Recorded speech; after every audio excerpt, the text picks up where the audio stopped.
Hello everyone and welcome to round 6 of the European Club Cup 2023 held in Durres, Albania. My name is Fiona Anthony and I'm here once again with Grandmaster David Howard.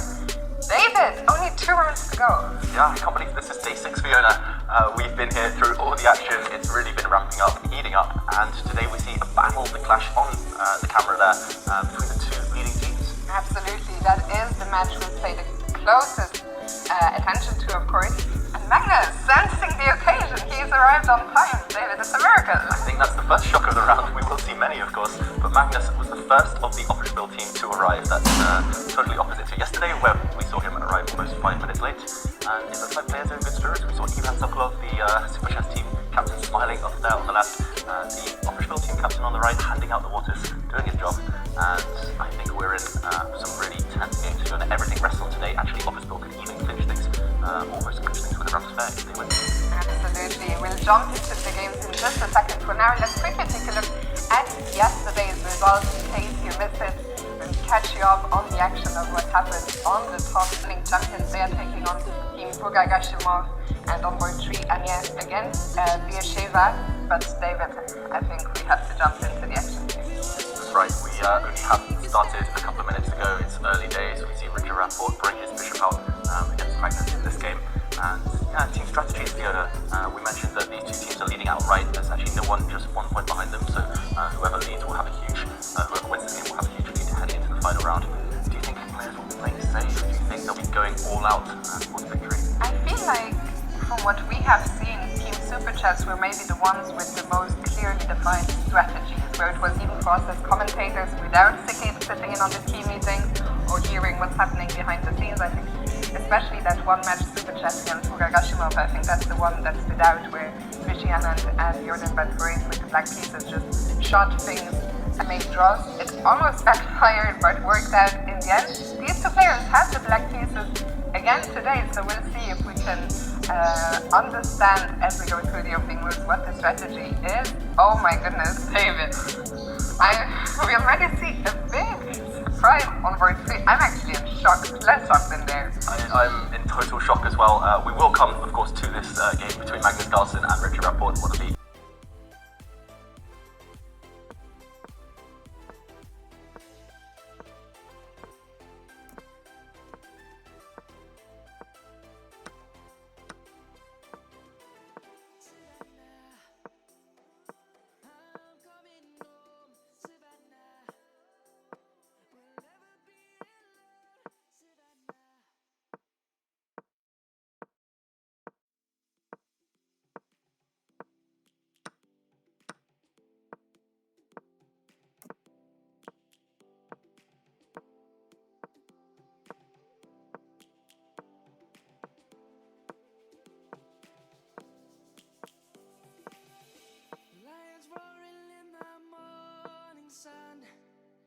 searching for a longer day. Court where we actually left off maybe ended in a draw. They haven't gotten up yet. Maybe the arbiter is checking.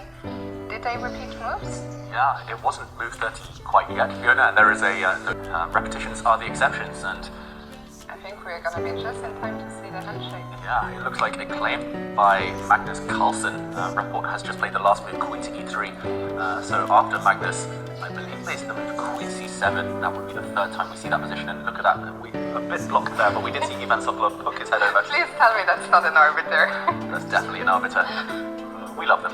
We saw the handshake just before the arbiter stepped in, and we saw Ivan Sokolov come and give a squeeze to Richard Rapport's shoulders. I think clearly, even though Richard was white, it resulted that they are happy with. Yeah, a pat on the back from the captain is usually a good thing, and essentially the position was just 2 blocks, Fiona, and I think they repeated. We'll just delve into that in a moment, but they repeated because Magnus was slightly afraid of the opponent's plans and unable to come up with his own productive ideas, and a smile dropped the knight back to D2, and maybe just the idea, or at least the ghost of the pawn to F4 was enough to scare Magnus. He moved his queen to C7, indirectly covering this square, but this allowed a hit on the F6 pawn. Only one way to guard this. Magnus's queen came back, white sidestepped again, hinting that pawn to F4 a break in the center, and the dance between queens continued.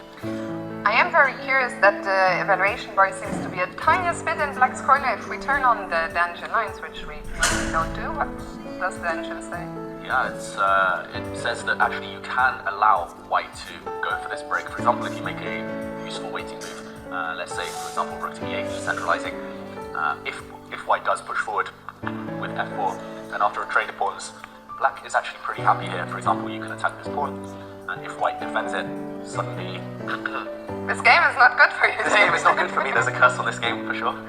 But knight to d4. Actually, it's Black who's doing quite well due to the fact you're attacking this backward pawn. If White actually ever steps forward, there might be tricks in the air, such as knight to f5. I mean, this is not easy to see from afar, of course. And if White sidesteps, then the Black knight might even reroute into a beautiful outpost on g4.